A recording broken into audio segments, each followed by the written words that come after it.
God will make a way where there seems to be no way. He works in ways we cannot see. He will make a way for me.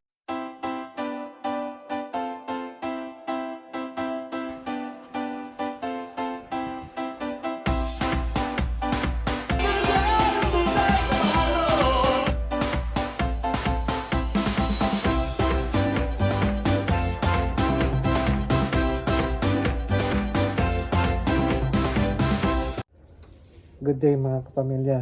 Good news. Sabi ng doktor at sa nakikita ko dito sa ward namin, decreasing na ang numbers na mga ina-admit na mga pasyente ng COVID-19. Praise God, it is a good news. God is really doing miraculous things for this situation dito po sa hospital. God is really good and faithful. Continue to pray and let us claim na mag-end na ang COVID-19 virus na to, because truly it is always si Lord ang magtatagumpay sa anumang pagsubok, and this COVID-19 is under our feet. Jesus Christ is the only authority that we have, that we can really proclaim and declare na we are winners, we are victorious, we can overcome everything because we believe and trust Jesus Christ. Thank God. Continue to pray for us. Continue to pray for everyone, for God's protection. I know God will never leave us nor forsake us. Let us continue trusting the Lord. Praise the Lord. Good news yan. Good news talaga. Praise God. Hello, ang sarap po ng pakiramdam na ibalita ko kanina na pabawas ng pabawas ang numero ng mga pasyente ng COVID-19. Tunay po na lahat tayo ay nananalangin. Alam ko po, bawat bansa, bawat city ay ginagather ang mga tao, small groups sa pamamagitan ng video call, and you are all excited to approach the throne of God. Ako, talagang masarap sa pakiramdam na lumapit sa Panginoon kasi alam ko na hindi ako mapapahiya kapag lumapit ako sa Kanya. At alam ko ganoon din po ang inyong nararamdaman. May mga promises talaga siya. Pag sinabi niyang ito ang Kanyang mga salita na ibinibigay sa atin, at tayo naman bilang mga anak ay niyayakap, ini-embrace po natin yung word niya at pinaniniwalaan natin na kaya niyang tuparin. Totoo po yun kasi by faith, alam ko ang Panginoon kumikilos siya ng tapat sa kanyang salita. And may mga talata po akong babasahin sa inyo na gusto ko rin pong ma-encourage tayo. Araw-araw magkaroon tayo ng desire na i-meditate ang salita ng Panginoon. Napakabuti po talaga ng Diyos. Ito po sa 2 Corinthians chapter 1 verse 20. Sabi po ng salita ng Panginoon, "For all the promises of God in Him are yes, and in Him, amen, to the glory of God through us." Very powerful ang panalangin if we have a personal relationship with Him, with Jesus Christ. It's very important kasi, kaya ko po nasabi yun kasi, paano mo tutugunin ang isang tao kung may pangangailangan siya, kung hindi ka niya ganon kakilala, hindi mo siya kakilala, at hindi ka rin niya ganon kakilala. Kung manghihingi ka o magdidemand ka something for him, from him, I mean, magdidemand ka ng 10 pesos or 20 pesos or 20 pounds or 50 pounds, hindi kagad magbibigay or hindi niya ibibigay yon sa'yo kasi wala kayong relasyon eh. Hindi matibay ang relasyon ninyo. Pero kung ang isang anak sa kanyang ama ay nag-ask ang anak sa kanyang ama na, "I need this," ang kanyang mismong ama, gagawa siya ng paraan para maibigay niya yon sa kanya. Gano'n din po tayo sa Panginoon. Kaya lahat tayo na naisoko ang buhay sa Kanya, ah, lahat tayo ay nakakalapit at lahat tayo ay nakakahingi sa Kanya. At kapag siya ang nagbigay, laging yes at laging amen. Hindi po maramot ang Diyos, napakabuti po ng Diyos sa ating lahat. Kaya tayo bilang mga anak, patuloy po tayong magpakumbaba, patuloy po tayong magpasalamat, patuloy po tayong lumapit. Those who put their trust in the Lord will never be put to shame. And at isa pa, kasi alam ko, ang salita ng Panginoon, ang salita ng Diyos, ay integridad niya. Kung anong sinabi niya, patutunayan niya na totoo yun at ibibigay niya. Hindi niya pasisinungalingan ang kanyang salita. He is always true to His word. He is always faithful when He gives. He is always good when He provides for us. So the only thing that we can do now is to really trust Him and really ask from Him. Ask and it shall be given. Sabi nga po ng Matthew chapter 7, seek and you shall find, knock and the door will be open. So we have to ask Him for all these things na kinakaharap natin ngayon. Sabi nga din sa kanyang salita, we have not because we ask not. So, hindi natin masisisi ang Diyos kung hindi naman tayo marunong humingi. Paano kanya ibibigyan kasi hindi ka naman marunong lumapit. At ang nakakalapit lang talaga sa kanya, sa totoo lang, ay yung merong tamang relasyon sa kanya. So, let us desire to always invite Him, to always acknowledge Him, and accept Him as our Lord and Savior. Maraming mga magagandang bagay na nagagawa ang Panginoon sa ating lahat. Pinapatunayan niya yan araw-araw. Kaya hindi po tayo kailangan matakot. Hindi po tayo kailangan manlumo. Hindi po tayo kailangan magkaroon ng nervyos ba. Kasi natanong ko nga kayo ba kagabi sa aming discussion, nakaranas ba kayo ng takot sa puso ninyo? Napaparanoid ba kayo? O naparanoid ba kayo sa nangyayari? And all of them, with honesty, they said yes. Natakot sila. Napaparanoid sila. At siguro kayo rin. May mga fear po tayo kasi ayaw pa natin mamatay.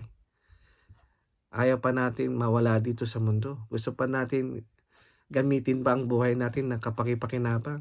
Ma-enjoy natin ang benepisyo ng pagiging isang buhay.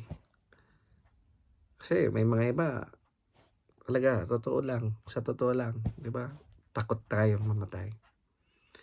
But, sabi nga sa salita ng Panginoon, for me to live in Christ, to die is gain. So, siguro, hindi ko masisisi ang iba kasi nga,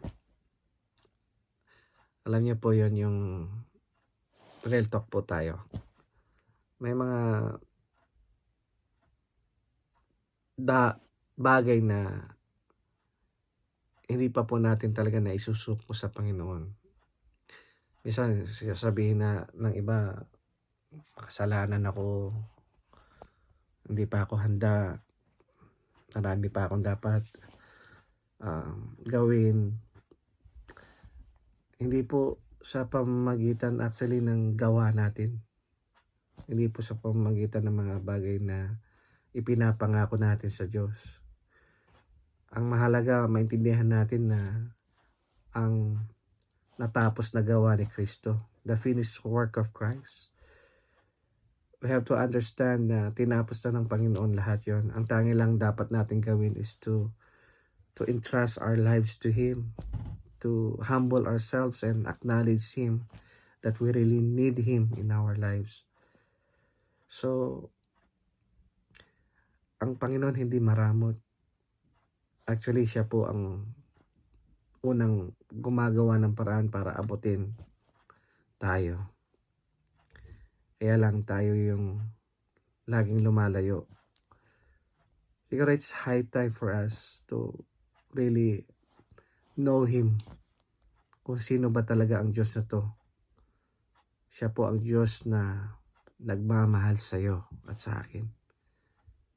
Siya po ang Diyos na hindi nang iiwan, hindi kanya pababayaan. Kung sa panahon ito,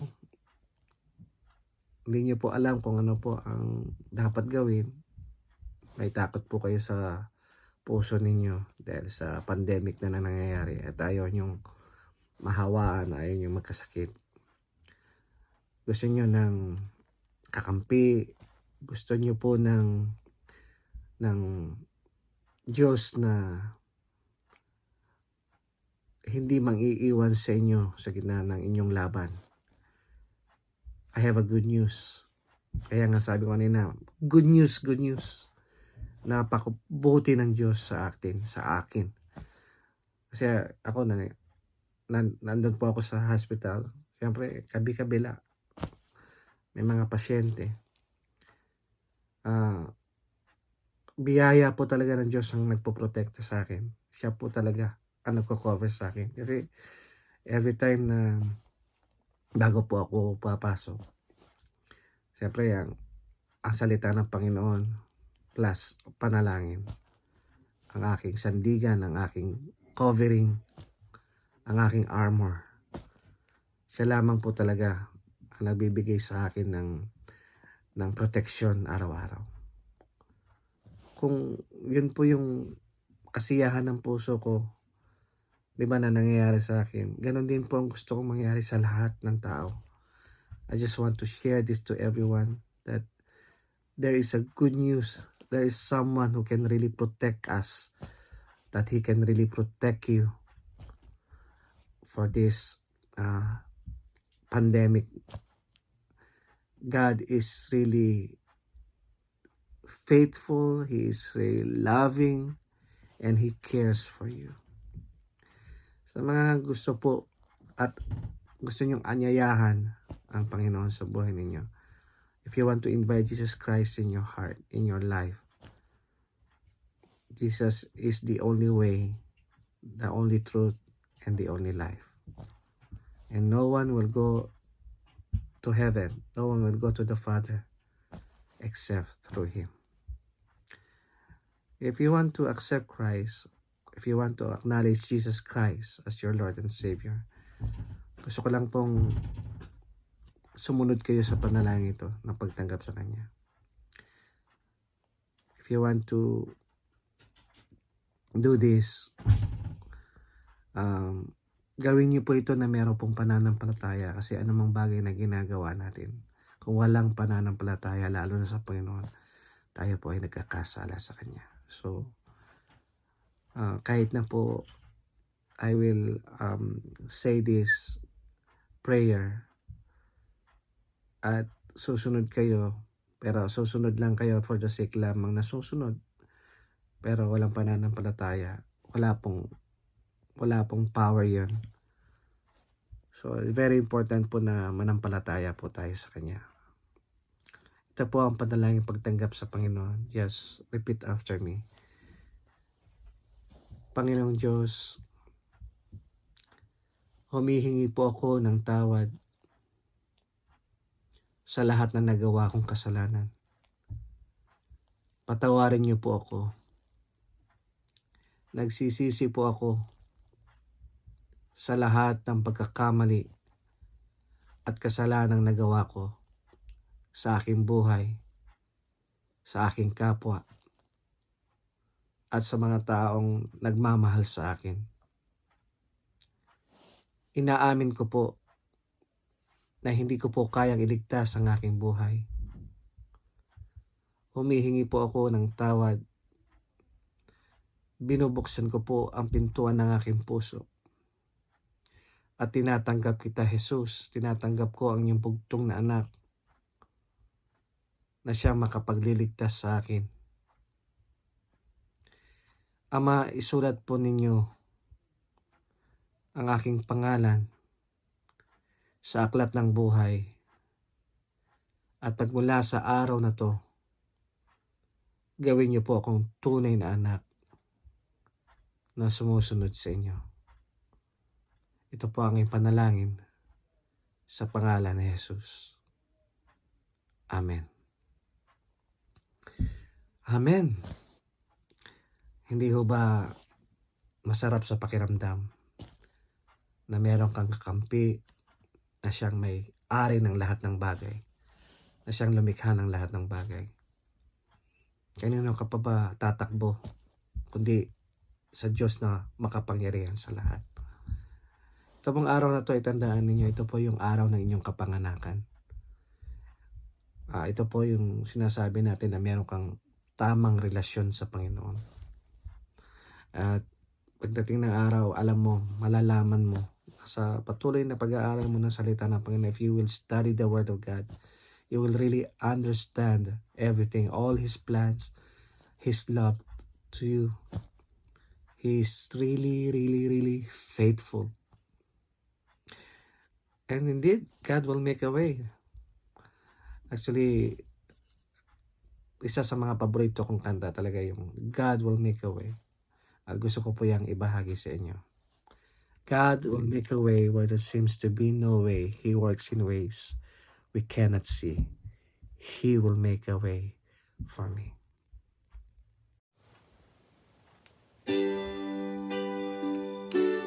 If you know this song, God Will Make a Way, sing with me.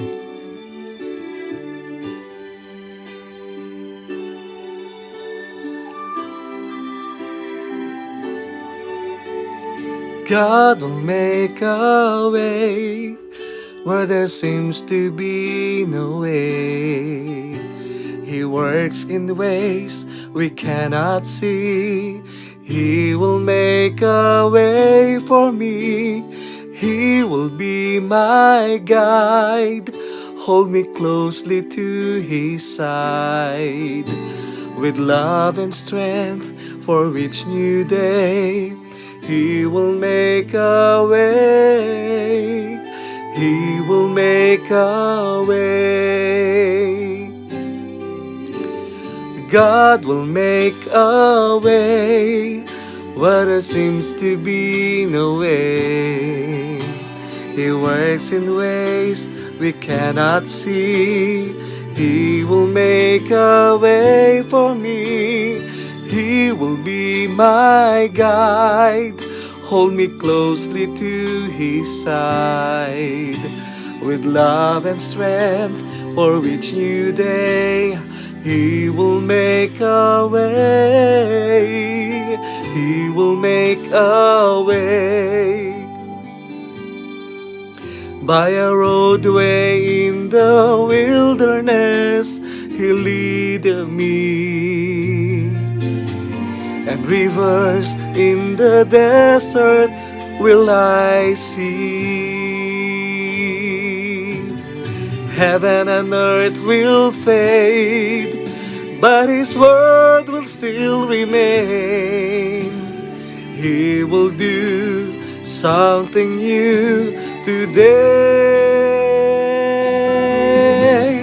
God will make a way where there seems to be no way. He works in ways we cannot see. He will make a way for me. He will be my guide. Hold me closely to His side. With love and strength for each new day, He will make a way. He will make a way. With love and strength for each new day, He will make a way. He will make a way.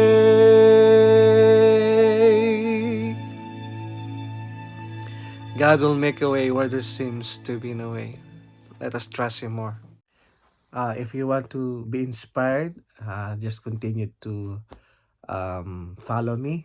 For those who are new to this vlog, I am Jericho Moreno, and just subscribe and click the button, the notification bell, for you to be updated to all my videos. I am always willing to be your kuya. Kung may mga tanong po kayo, kung may mga suggestion po kayo, itatry ko po yan gawin, at pagtulungan po natin makapag-encourage pa ng maraming tao. Thank you po for supporting me, and God bless us all. Thank you. See you next time.